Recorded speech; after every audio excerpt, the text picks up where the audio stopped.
ಓದದ್ದೆಲ್ಲ ಹೊರಗೆ ಹಾಕಿದೆ ಅಷ್ಟೇ. ಅಂದ್ರೆ ಹಿಮಕರಿಗೆ ನೀರು ನಮ್ ಗಂಟೊಳಗೆ ಸೇರ್ಬಿಟ್ಟಿ ಮತ್ತೆ ತಂಪಾಗ್ತದಲ್ಲ ಅಂತ ಹೊರಗೆ ಎಂತ ಅಂದ. ತರೆಯ ದೇವರು ಎನ್ನುವ ಹಾಗೆ ಬ್ರಾಹ್ಮಣೋತ್ತಮರನ್ನ ಕರೆಯುವುದು ತಾನೆ. ಹಾಗೊಂದು ಮಾತುಂಟು, ದೈವಾಧೀನಂ ಜಗತ್ ಸರ್ವಂ ಮಂತ್ರಾಧೀನಂ ತು ದೈವತ ತನ್ಮಂತ್ರೋ ಬ್ರಾಹ್ಮಣಾಧೀನೋ ಬ್ರಾಹ್ಮಣೋ ಮಮ ದೇವತಾ. ಪಾರ್ವತಿ ಪದಯ ಹರ ಹರ.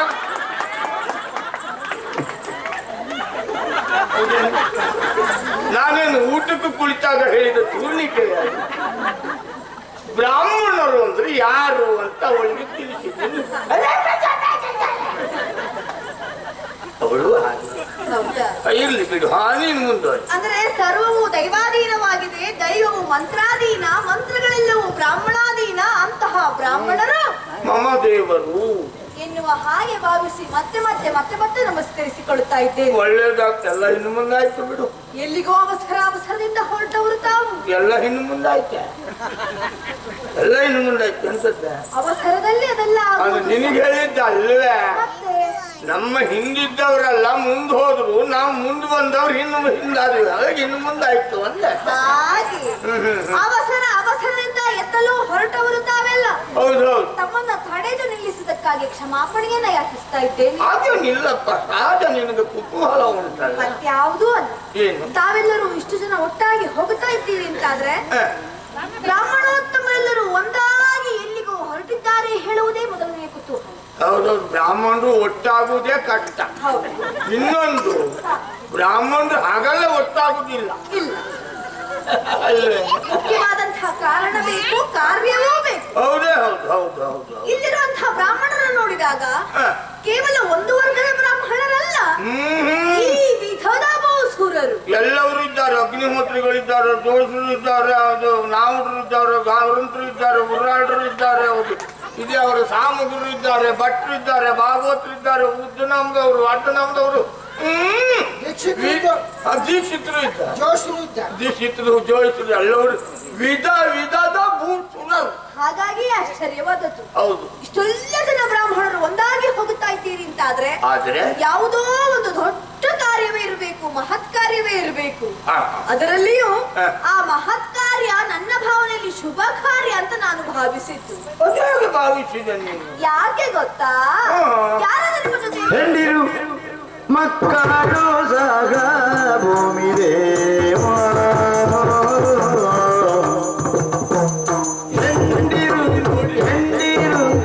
ಹೆಂಡಿರು ಮಕ್ಕಳು ಸಗ ಭೂಮಿ ದೇವ ಹೆಂಡಿರು ಮಕ್ಕಳು ಸಗ ಭೂಮಿ ದೇವ ಕೂಡಿಕೊಂಡು ಹೋಗ ಕಾರ್ಯ ಏನು, ಕೂಡಿಕೊಂಡು ಹೋಗ ಕಾರ್ಯ ಏನು ಭೂಮಿ ದೇವ.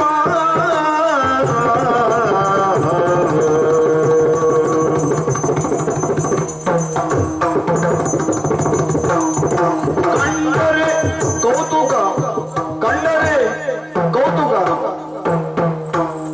ಕಂಡರೆ ಕೌತುಕವೆಂದು ಭೂಮಿ ದೇವ ಬೆಸಗೊಂಡರೆ ಬೇಡಿದನಂದು ಭೂಮಿ ದೇವ ಬೆಸಗೊಂಡರೆ ಬೇಡಿದನಂದು ಭೂಮಿ ದೇವ.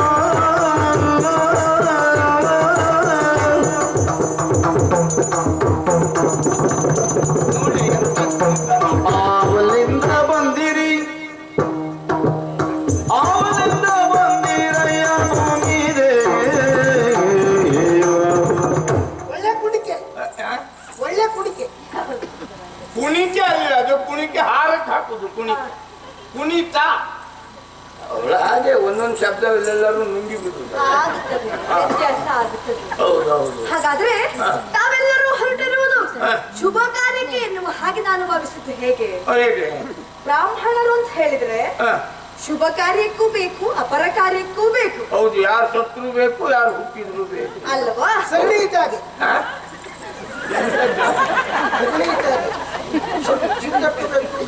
ಅವಳಿಗೆ ಯಾವತ್ತು ಹಾಗೆ ಹೆಚ್ಚು ನೆನಪಾಗುದು. ಮತ್ತೆ ಅವಳು ಮನೆಯಲ್ಲಿರುವಾಗ ಅದರಲ್ಲೇ ಇರುವುದು ಹೆಚ್ಚು, ಅವಳಿಗೆ ನೆನಪಾಗುದು. ಅವಳು ಹೇಳಿದ್ದು ಸತ್ಯವೇ. ಗೋಬ್ರಾಹ್ಮಣ ಸೇವೆಯನ್ನು ಮಾಡಿದವರು ಸುಖವಾಗಿ ಬರುತ್ತಾರೆ ಹೇಳುವಾಗ ನಾವು ಕೇಳಿದ್ದೇವೆ. ಹೌದು ಹೌದು. ಹಾಗಾಗಿ ಗೋ ಸೇವೆಯಲ್ಲಿ ಬಹಳ ಅವಳು ನಾನು ಬೆಳಗ್ಗೆ ಹೇಳುವ ಮೊದಲು ಅವಳು ಅಂಗಳಕ್ಕೆ ಸಗಣಿ ಹಾಕಿ ಆಗುತ್ತೆ. ಹಾಗೆ ಆಗಲಿ ಅಂತೆ ಬ್ರಾಹ್ಮಣರೇ. ಹಾಗಾದ್ರೆ ತಾವೆಲ್ಲರೂ ಹೊರಟಿರುವುದು ಅಪರ ಕಾರ್ಯ ಅಲ್ಲ ಎನ್ನುವ ಹಾಗೆ ನನಗೆ ಗೊತ್ತಾದದ್ದು ಹೇಗೆ? ಹೆಂಗಸರಿದ್ದಾರೆ, ಮಕ್ಕಳಿದ್ದಾರೆ, ನಡೆಯುವ ಮಕ್ಕಳನ್ನ ನಡೆಸಿಕೊಳ್ಳುತ್ತಾ ಇದ್ದೀರಿ, ನಡೆಯಲಾರದ ಮಕ್ಕಳನ್ನ ಎತ್ತಿಕೊಂಡಿದ್ದೀರಿ. ಹಾಗಾದ್ರೆ ಇಷ್ಟೆಲ್ಲ ಜನ ಒಂದಾಗಿ ಹೋಗುತ್ತಾ ಇದ್ದೀರಿ. ಕೆಲವರು 4, ಕೆಲವು 4.5. 4.5 ಅಂದ್ರೆ 4ರ ಜೊತೆಯಲ್ಲಿ ಬಂದ ಒಳ್ಳಿಗೆ 4.5 ತಿಂಗಳಾಯ್ತು. ಅಂದ್ರೆ ಗರ್ಭದ ಪ್ರಕಾರ ಅರ್ಧ ಜೀವ ಅಂತ ಹೌದು. ಹಾಗಾಗಿ 4.5. ಹಾಗೆ ನೀವು ಹಾಗೆ ನೋಡಿ ಮಗಳನ್ನ ಕರೆದು ಅಲ್ಲೆಲ್ಲರೂ ನೀರಿದ್ರೆ ಬಾಯಿ ತೊಳ್ಕ. ಅವಳು ಮಗಳಲ್ಲ, ನಾನಿವರ ಧರ್ಮಕ್ಕೆ ಪತ್ನಿ. ಧರ್ಮಕ್ಕೆ ಪತ್ನಿ ಒಂದರ್ಥದಲ್ಲಿ ಹೌದೇ, ಅಂದ್ರೆ ಧರ್ಮ ಪತ್ನಿ ಎಂದು. ಧರ್ಮಕ್ಕೆ ಪತ್ನಿ ಅಲ್ಲ, ಧರ್ಮ ಹೌದೇ. ನನ್ನ 3ನೇ ಮಾಡಿದ್ವಿ ಮಹಾಲಕ್ಷ್ಮಿ. ಹೌದೌದು, ನೋಡುವುದಕ್ಕೆ ನಿಮ್ಮಿಬ್ಬರಲ್ಲೂ ವ್ಯತ್ಯಾಸ ಬಹಳ ಉಂಟು. ವಯಸ್ಸು ಮಗಳು ಎನ್ನುವ ಹಾಗೆ ತಪ್ಪೇನಿಲ್ಲ. ಅವಳ ವಯಸ್ಸು ಹಾಗೆ, ನನ್ನ ವಯಸ್ಸು ಹೀಗೆ. ಅಂದ್ರೆ 3ನೇ ಮಾಡಿದ್ವಿ ಅಂತ ಹೇಳಲಿಕ್ಕೆ ಕಾರಣ ಮತ್ತೇನಲ್ಲ. ಮತ್ತಿಬ್ಬರು ಅಲ್ಲಿ ಹಿಂದೂ ಇಲ್ಲ, ಮುಂದೆ ಹೋಗ್ಲಿಲ್ಲ. ನೀ ತಲೆ ಬಿಸಿ ಮಾಡ್ಕೊಳ್ಳುತ್ತೆ. ಪ್ರಾಯ ಇರುವಾಗ ಮೊದಲೊಂದು ಮದುವೆ ಆದೆ. ಏನ್ ಮಾಡುವ, ಮದುವೆ ಆಗಿ ಸ್ವಲ್ಪ ಕಾಲ ಕಳೆದ ಮೇಲೆ ಅವಳು ಗರ್ಭಧಾರಣೆ ಆದಳು. ಹೆರಿಗೆಗಾಗಿ ತವರಿಗೆ ಹೋದವಳು ತಿರುಗಿ ಬರಲೇ. ಆಮೇಲೆ ತವರಿಂದ ಕರೆ ಬಂತು, ನಿಮ್ಮ ಹೆಂಡತಿ ಹೀಗಾಗಿದ್ದಾಳೆ, ಶಿವನ ಪಾದ ಸೇರ್ಕೊಂಡಿದ್ದಾಳೆ, ನೋಡಿ ಅವಳು ಹರಿದು ಹೋದಕ್ಕೆ ಶಿಶು ಹೂಸನ್ನು ನಿಮ್ಮ ಕೈಲಿ ಇಡ್ತೇವೆ ಅಂತ ಹೇಳಿದೆ. ಹಾಗೆಲ್ಲಪ್ಪ, ಗೊತ್ತಿಲ್ಲದೆ ತಪ್ಪ ಹಾಗಿದ್ದು ಅದು ತಪ್ಪಲ್ಲ, ಅಪರಾಧ ಅನ್ನೋದು ಪ್ರಮಾದ. ಆದ್ರೆ ಏನ್ ಮಾಡುವ ಹೇಳು, ಸುಗೂಸನ್ನ ಕೈಯಲ್ಲಿಟ್ಟುಕೊಂಡು ಆ ಮಗುವನ್ನು ಸಾಕುವುದಾದ್ರು ಹೇಗೆ? ಹೋದವಳಂತೂ ಹೋದಳು. ಸತ್ತವರಿಗಾಗಿ ಇದ್ದವರು ಒತ್ತರೆ, ಇದ್ದವರು ನಾಳೆ ಸಾಯರೇ ಅಲ್ಲವೇ? ಸತ್ತವರು ಹುಟ್ಟಿ ಬರುವರಿ ಅರೆ ಬರುವುದಿಲ್ಲ, ಇದ್ದವರು ನಾಳೆ ಸಾಯುವುದಿಲ್ಲ. ಅಳುತ್ತ ಕೂತ್ಕೊಂಡಿದ್ದಲ್ಲ, ಧೈರ್ಯ ತಪ್ಪಲ್ಲ. ಹೀಗೆ ಮತ್ತೊಮ್ಮೆ ಮನಸ್ಸು ಮಾಡಿ 2ನೇ ಮದುವೆ ಅಂತ ಆದೆ. ಹಾಗೆ ಬಹುಕಾಲ ಸಾಗಿತ್ತು ಸಂಸಾರ. ಒಂದು ದಿನ ಒಳಗೆ ದೇವರ ಪೂಜೆಯಲ್ಲಿ ನಾನು ತೊಡಗಿದ್ದೇನೆ. ಊರವರೆಲ್ಲ ನಮ್ಮ ಮನೆ ಅಂಗಳದಲ್ಲಿ ಒಟ್ಟಾದ್ರು. ಭಟ್ರ ಹೆಣ ಬಾವಿಲಿ, ಭಟ್ರ ಹೆಣ ಬಾವಿಲಿ, ಭಟ್ರ ಹೆಣ ಬಾವಿಲಿ ಬಬ್ಬೆ. ನನಗೆ ಗೊತ್ತಾಯ ವಿಷಯ, ನಾ ಜೀವಂತ ಒಳಗಿದ್ದೇನೆ, ನನ್ನ ಹೆಣ ಬಾವಿಲಿ ಬಿದ್ದಿದ್ದೇನೆ. ಹೊರಗೆ ಬಂದು ಕೇಳಿ, ಏನಪ್ಪ ನಾ ಜೀವಂತ ಇರುವಾಗ ಭಟ್ರ ಹೆಣ ಬಾವಿಲಿ, ಭಟ್ರ ಹಾಗಲ್ಲ ಭಟ್ರೆ, ನಿಮ್ಮ ಮನೆ ಬಾವಿಯಲ್ಲಿ ಹೆಣಾಗಿ ಬಿದ್ದಿದ್ದಾಳೆ ನಿಮ್ಮ ಹೆಂಡತಿ ಅಂತ ಹೇಳಿ. ನನಗೆ ಪಕ್ಕನೆ ಅದೇ ಹೆಣಾಗಿ ಬಿದ್ದ ಮೇಲೆ ಹೆಣ ಆದದ್ದ ನೋಡ್ಬೇಕಬೇಕು. ನನ್ನ ಹೆಂಡತಿ ನೀರಿಗಾಗಿ ಹೋದದ್ದು ನನಗೂ ಗೊತ್ತುಂಟು. ಹೋಗಿ ನೋಡ್ತೇನೆ, ಅವ್ರು ಯಾರು ಹೋಗಿ ನೋಡಿದ್ದಾಳೆ. ಅವಳು ಬಿದ್ದ ಬರದಲ್ಲೇ ಸೊಪ್ಪು ಹೋದಳು ಅಂತ ತಿಳಿದು ಕೂಗಿದ್ದು. ನಾನು ಹೋಗಿ ನೋಡ್ತೇನೆ, ಬಾವಿಲಿ ಬಿದ್ದು ನನ್ನ ಹೆಂಡತಿ 2ನೇವಳು ಮಾಡ್ತಾಳೆ. ಕಣ್ಣೊಂದು ಮೇಲೆ ಸೇರುತ್ತಾಳೆ, ಕೈ ಮಾಡಿ ಕಡಿತಾಳೆ. ಕೈ ಹಿಡಿದ ಗಂಡ ನಾನು ಕಂಡು ಸುಮ್ಮನೆ ಇರ್ಲಿಕ್ಕಾಗ್ತದೆ ಅಲ್ವಾ? ಜೀವವನ್ನು ಕೊಟ್ಟು ಹೆಂಡತಿಯನ್ನು ಉಳಿಸಿಕೊಳ್ಬೇಕಂತ. ಇಳಿಲಿಕ್ಕೆ ಸಮಯ ಇಲ್ಲ. ನಾನು ಅವಳನ್ನು ಕಾಪಾಡಬೇಕು ಅಂತ ಮೇಲಿಂದ ಹಾರಿತು. ನಾನು ಹಾರುವ ಬರದಲ್ಲಿ ನನ್ನ ಕಾಲೆರಡು ಅವಳ ತಲೆಗೆ ತಾಗಿ ಕುತ್ತಿಗೆ ಮುರಿದು ಸತ್ಯ ಹೋದ. ನಾನು ಕೈಯಾರೆ ಕೊಂದಿದ್ದ, ಅಲ್ಲ ಕಾಲಾರೆ ಕೊಂದಿದ್ದ. ಗೊತ್ತಾಯ್ತು ನಿನಗೆ? ಅಂದ್ರೆ ನಾನು ಕೈಯಾರೆ ಕೊಂದಿದ್ದಲ್ಲ, ನನ್ನ ಕಾಲ ತಲಿತಾಗ ಅವಳು ಸತ್ತಲ್ಲ, ಕಾಲಾರೆ ಕೊಂದಿದ್ದು ಕೈಯಾರೆ. ಅಂದ್ರೆ ಸಾಯಿ ಕೊಲ್ಲಬೇಕೆಂಬ ಉದ್ದೇಶ. ಆಮೇಲೆ ತಲೆ ಬಿಸಿಯಲ್ಲಿ ಇದ್ದೆ. ಮಗು ಏನೋ ಅವ್ರಿವ್ರು ಎತ್ತಿ ಆಡಿಸಿ ಓಡಾಡುವ ಮಟ್ಟಕ್ಕೆ ಬಂದ. ಒಂದು ದಿನ ತಲೆ ಬಿಸಿಯಲ್ಲಿ ಮದುವೆ ಸಾಗಿತ್ತ. ಕುಳಿತಿದ್ದೆ ಮದುವೆ ಮಂಟಪದಲ್ಲಿ. ಮಂಗಲಾಷ್ಟಕ ಹೇಳುವಾಗ ನನಗೆ ಮಧ್ಯದಲ್ಲಿ ಒಂದು ಕೆಮ್ಮು ಬಂದೋಯ್ತು. ಮಹಾಲಕ್ಷ್ಮಿ ಅದೇ ಮಂಟಪದ ಎದುರಿನಲ್ಲಿ ಹಾಡು ಹೇಳ್ತಾ ಇದ್ದವಳು. ಅವಳಿಗೂ ಒಂದು ಕೆಮ್ಮು ಬಂತು. ಇದ್ಯಾರಪ್ಪ ನನ್ನ ಕೆಮ್ಮಿನ ಜೊತೆಯಲ್ಲಿ ಕೆಮ್ಮು ಸೇರಿಸಿದವರು ಅಂತ ನಾನು ಹೀಗೆ ನೋಡಿದೆ. ಅವಳು ನನ್ನ ಮುಖ ನೋಡಿದ್ಳು. ಕೆಮ್ಮು ದೂರ ಆಯ್ತು. ನಾನು ಮಹಾಲಕ್ಷ್ಮಿ ಹಾಗಾಗಿ ಅದೇ ಮಂಟಪದ ಒಂದು ಬದಿಯಲ್ಲಿ ಮಾಂಗಲ್ಯ ಕಟ್ಟಿಕೊಂಡು ಮನೆ ಕರ್ಕೊಂಡು ಧರ್ಮಕ್ಕೆ ಪತ್ನಿ. ಹಾಡು ಬೇಡ ಅಂತ ಹೇಳಬೇಡಿ, ತೊಂದರೆ ಇಲ್ಲ. ಅಂತದ್ದು ಹಾಡು ಹೇಳಿ ಹೇಳ್ತಾ ಇದ್ದಾರೆ ಯಾರು? ಅವ್ರು ಯಾರು ಗೊತ್ತಾಯ್ತ ನಿನಗೆ? ಅವ್ರು ಯಾರು?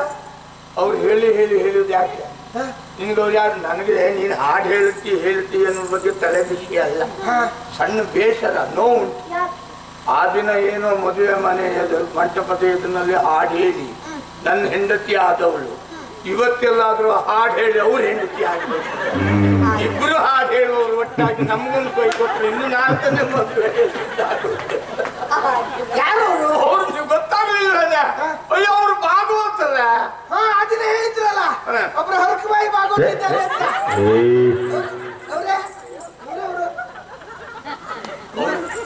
ಇವ್ರು ಅವರಲ್ಲ, ಅವ್ರು ಹೋಗಿ ಆಯ್ತು ಮೇಲೆ ಹರಕಬಾಯಿ ಭಾಗವತರ ಕತೆ ನಾನು ಹೇಳಿದ್ದು. ಇವ್ರು ಯಾರು ನಿನ್ಗೆ ಗೊತ್ತಿಲ್ವ? ಭಾಗವತರು ಅಂದ್ರೆ ಹೇಗಿಲ್ವ? ಅದು ಗೊತ್ತುಂಟು, ನಾನು ಕೇಳಿ ಹೇಳಿದ್ದೇನೆ. ಕೇಳಿದ್ದಿಲ್ಲ ಬಕಾರೋ ಭಗವದ್ ಭಕ್ತ, ಬಕಾರೋ ಗರ್ಭ ಸೇವಿತ, ಬಕಾರೋ ಒಟ ಕೊಡ್ತಾ, ಸಕಾರೋ ತಪ್ಪ ಹೇಳ್ತಾ. ನಿನ್ನ ಬಾಯಲ್ಲಿ ಸಿಕ್ಕಿ ಎಲ್ಲವೂ ಇಷ್ಟ ಆಗುದೆ, ಮತ್ತೆಂತ ಸರಿ ಅದು ಹಾಗದು. ಬಕಾರೋ ಭಗವದ್ ಭಕ್ತ, ಬಕಾರೋ ಗರ್ಭವರ್ಜಿತ, ಬಕಾರೋ ವಾಕ್ ಪಾಂಡಿತ್ಯ, ತಕಾರೋ ತತ್ವ ನಿರ್ಣಯ. ಭೋಜನ ಕಾಲೇ ರಮಾಕಾಂತ ಮರಣ. ಯಾಕ ನೀನು ಎದುರಿಗಿದ್ದು ಯಾರು ಮರಣ ಆಗೋದು ಬಿಟ್ಟರೆ ಮತ್ತೆ ಜನನ ಆಗುತ್ತೆ. ಆ ಕಾಲ ಹೋಯ್ತೆಲ್ಲ ಮರಣವೇ. ಅದಲ್ಲ ಭೋಜನ ಕಾಲ ರಮಾಕಾಂತ ಮರಣ ಆಗುದು. ರಮಾಕಾಂತ ಮರಣ. ಅವಳಿಗೆ ಕೆಲವೊಂದು ಅದತ್ತ ಭಾವ ತಪ್ಪಲ್ಲ. ಬಾಯಿ ಒಮ್ಮೊಮ್ಮೆ ಅವಳು ಕೆಟ್ಟದ ಆಡ್ಬೇಕು ಅಂತಲ್ಲ, ಹಾಗೆ ಹೋಗುದು. ಹಾಗೆ ವಿಷಯದಲ್ಲಿ ಸಂತೋಷ ಏನು ಗೊತ್ತುಂಟಾ? ಅವರ ಬಾಯಿ ತಪ್ಪಿದ್ರು ಅದನ್ನ ಸರಿ ಮಾಡುವಂತ ಬ್ರಾಹ್ಮಣೋತ್ತಮರು ನೀವಿದ್ದೀರಲ್ಲ. ಕೈ ಹಿಡಿದ ಹೆಂಡತಿ ತಪ್ಪು ಮಾಡಿದ್ರು ಗಂಡ ಸರಿ ಮಾಡ್ಕೊಳ್ಳಿಲ್ವಾ? ಕಡೆಗೆ ಯಾರಾದ್ರೂ ಊರವ್ರು ಸರಿ ಮಾಡ್ತಾರೆ ಎಂಬ ತಲೆ ಬಿಸಿ. ನೋಡಿ ನಿನ್ನ ಹಾಡು ಕೇಳ್ಬೇಕು ಅಂತ ಎಷ್ಟು ಅವ್ರಿಗೆ ಬರ್ತಿರ್ತಲ್ಲ. ನಾನು ಎಷ್ಟು ತಪ್ಪು ಹೇಳ್ತೇನೆ ಹಾಡು ಅಂತ ತಿಳ್ಕೊಳ್ಳುವ. ಯಾವ್ದಾದ್ರು ಒಂದು ಹಾಡಿ ಒಂದಿನ ನಮ್ಮನೆ ಬನ್ನಿ. ಅವ್ರನ್ನ ಅಂತ ಕರೆಯೋದು ಒಂದಿನವ್ರು.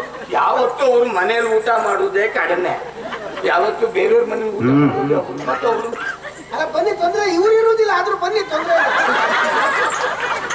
ನಾನು ಇಲ್ಲದೆ ಹೋದಾಗ ಅವ್ರಿಗೆ ತೊಂದರೆ ಇಲ್ಲ. ನಾನು ಅಡಿಗೆ ಮಾಡಿ ಹಾಕ್ತೇನೆ, ತೊಂದ್ರೆ ಇಲ್ಲ. ಅಂದ್ರೆ ನಾನಿಲ್ಲ ಅಂತ ನೀವು ಬೇಸರ ಮಾಡ್ಕೊಳ್ತೀರಿ. ಯಜಮಾನರಿಂದವರು ಆತಿಥ್ಯಕ್ಕೆ ತೊಂದರೆ ಇಲ್ಲ, ನೀವು ಬನ್ನಿ ಅಂತ ಹೇಳುದು. ಇದು ಇದು ಹೊಸ ಹಾಡು ಹೇಳ, ಹಳೆ ಹಾಡು ಹೇಳ? ಬೇಡ, ಹೊಸ ಹಾಡು ಬೇಡ. ಯಾವ ಹಾಡಾದ್ರೂ ತೊಂದರೆ ಇಲ್ಲ, ಹೊಸ ಹಾಡು ಒಂದು ಬೇಡ. ಅದೊಂದು ಉಪದ್ರ ಅಂದ್ರೆ ಅದು ಹೇಳುದ ಹಳೆ ಹಾಡೆ. ಒಂದು ಹೊಸ ಹಾಡು ಹೇಳ್ತೇನೆ. ಒಂದು ಹೊಸ ಹಾಡು ಹೇಳ ಪಾಪ ಅವಳು ಕೇಳಿ.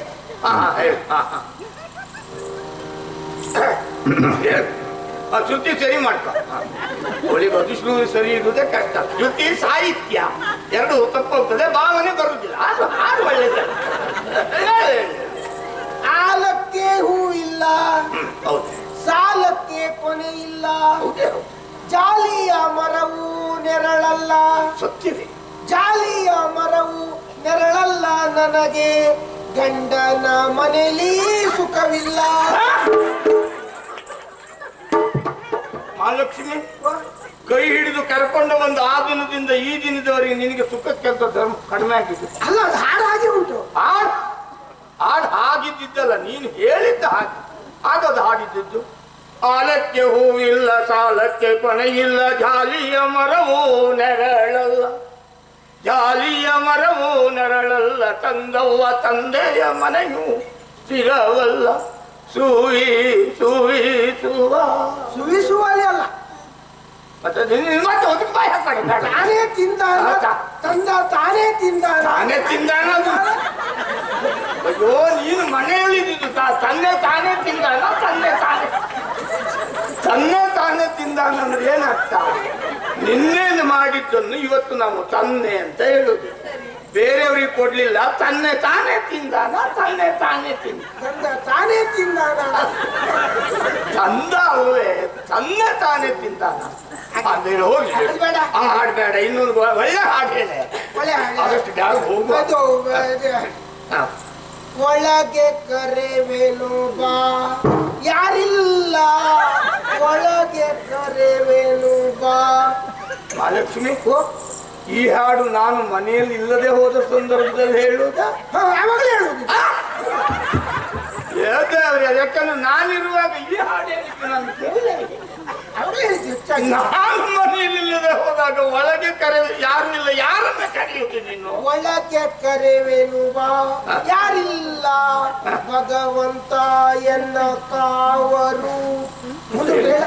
ಹೇಳಿದ್ದೆ ಅಂದ್ರೆ ಅದಕ್ಕಾಗಿ ಹೇಳಿದ್ದೆ, ಅವಳ ಬಾಯಲ್ಲಿ ಸಾಹಿತ್ಯ ವ್ಯತ್ಯಾಸ ಆಗುದು. ಒಳಗೆ ಕರೆವೇನು ಬಾ, ಯಾರಿಲ್ಲ ಎನ್ನ ಕಾವರು ಭಗವಂತ. ಅಂದ್ರೆ ನನ್ನ ಮನೆಯಲ್ಲಿ ಯಾರೂ ಇಲ್ಲ, ನನ್ನ ಮನದೊಳಗೆ ನೀನು ಬಂದು ನಿಂತು ನನ್ನನ್ನ ಕಾಪಾಡು ಭಗವಂತ ಅಂತ ಭಕ್ತಿಯಿಂದ ಕೈ ಮುಗಿಯೋದ. ಇನ್ನು ಒಂದು ಹಾಡು ಒಂದು ಹೇಳು, ಬಿಡು ಒಂದು ಹೇಳು. ನೀನ್ ಯಾಕೋ ನಾನು ಯಾಕೋ ಕೇಳಿದ್ರೆ ಮತ್ತೆ ಯಾರು ಬೇಕಾ ನಿನಗೆ? ಹಾಡು ಬಚ್ಚಿದೆ. ಹಾಡು. ನೀನ್ ಯಾಕೋ, ನಿನ್ನ ಹಂಗ್ಯಾಕೋ, ನಿನ್ನ ನಾಮದ ಬಲ ಹೊಂದಿದ್ದರೆ ಸಾಕೋ. ಭಗವಂತನಲ್ಲಿ ಹೇಳುದ. ಕರಿಮ ಕಾರಿಗೆ ಸಿಕ್ಕಿ, ಕರಿಮ ಕಾರಿಗೆ ಸಿಕ್ಕಿ, ಕರಿಮ ಕಾರಿಗೆ ಸಿಕ್ಕಿ. ಅವನಿಗೆಲ್ಲ ಶಿಕ್ಷ ನೀನ್ ಯಾವಾಗ ಕಂಡೆ? ಅವನಿಗೆಲ್ಲ ಶಿಕ್ಷಿಸತ್ತ ಎಂತದ್ದೆ? ಕರಿಮ ಕಾರಿಗೆ ಸಿಕ್ಕಿ, ಕರಿ ಮಕರಿಗೆ ಸಿಕ್ಕಿ. ಅಂದ್ರೆ ನೀರು ಕುಡಿಯುವುದಕ್ಕೆ ಆನೆ ಬಂದಾಗ ಆನೆಯ ಕಾಲುವನ್ನ ಮೊಸಳೆ ಹಿಡ್ಕೊಂಡಂತೆ. ಆಗ ಅದನ್ನು ತಿಳಿದ ಒಬ್ಬ ಭಕ್ತ ಕರಿ ಮಕರಿಗೆ ಸಿಕ್ಕಿ. ಮುಂದೆ ಹೇಳು.